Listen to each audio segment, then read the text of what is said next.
Migrants swimming and rowing boats towards the shores of the Spanish enclave of Ceuta have been confronted by Spanish security agents. They are now being moved towards a concrete partition back into Morocco. The government says nearly half of the migrants have been returned, excluding children. Ashtatal has more. On Monday, around 8,000 migrants in Morocco swam or climbed the border fence into Spain. They arrived at the Spanish town of Ceuta, where they were greeted the following day by Spanish troops. Using smoke bombs and batons, they cleared the beach of the remaining migrants. As an immigrant, I just wanted to migrate to Europe, but I did not manage it. It was not possible. It was not possible because I tried to enter, but I couldn't, so I tried to swim. But the Spanish police took us out through the central door with tear gas and all. It was really very difficult and very unfortunate. The Spanish government quickly responded to the sudden flux of migrants. Spain's foreign minister raised the issue to EU ministers in a virtual meeting. Morocco was also asked to respect the shared border between both countries. Spanish Prime Minister Pedro Sánchez, along with the country's interior minister, visited the city of Ceuta. This sudden arrival of irregular migrants is a grave crisis for Spain and also for Europe. In the name of the Spanish government, I want to transmit this message to all Spaniards, especially those that live in the city of Ceuta and Melilla, that we will rapidly restore the order in your city and on our frontiers. Spain says its military has expelled nearly 4,000 migrants. Red Cross workers were also on the scene to attend to the migrants who kept arriving. Ashtatal, CGTN. Well, let's get more perspective on this issue. I'm now joined via Zoom from Johannesburg by Na'eem Jeenah, the Executive Director, Afro-Middle East Centre. Thank you for joining us on the program. So what are the underlying factors exactly behind the current surge in migrants seeking to reach the Spanish territory of Ceuta?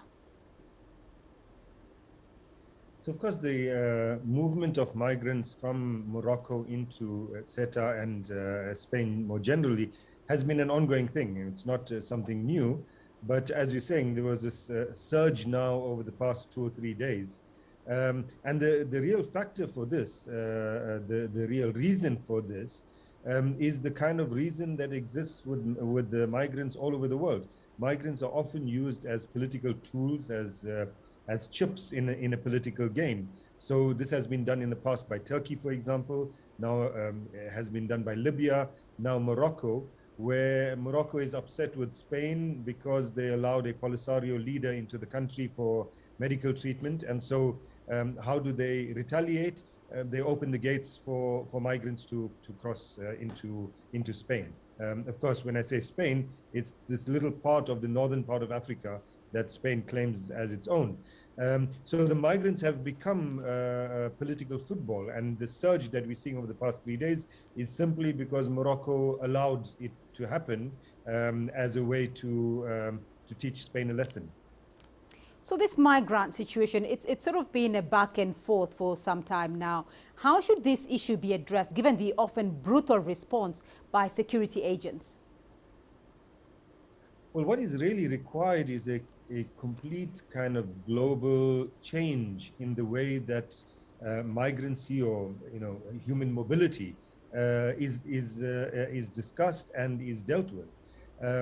The manner in which, particularly with Europe, this kind of fortress Europe that has been created, which is only for Europeans and everyone else should be kept out, etc., is part of the problem. I mean, when the discourse that we talk about, says the problem of migrancy, it's not the problem of migrancy, it's the problem of Europe trying to create a fortress to keep people out.